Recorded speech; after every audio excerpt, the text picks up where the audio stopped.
প্রায় মরুময় হৃদয়ে অশ্রু ব্যথা অভিমান এখন ঠিক সেভাবে স্পর্শ করতে পারে না। হিমালয়ের মতো প্রকাণ্ড ভারী জীবন শুকনো উষ্ণ বালুর নিচে চাপা পড়ে আছে বহুকাল।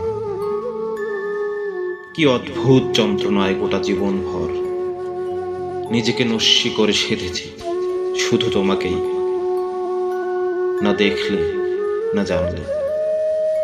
জীবন মৃত এ পদচারণায় প্রায়শই থমকে যায়।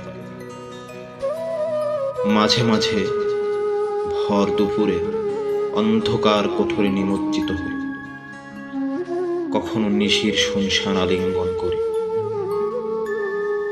তোমাকে মিথ্যে স্পর্শ করার লোভে। এরপর নিজেকে আবিষ্কার করি কোনো এক খোলা দিগন্তে, নয়তো বাড়ির একমাত্র হাম্মামশালায় বা আধশোয়া চিলেকোঠার সংকীর্ণ বারান্দাটায়।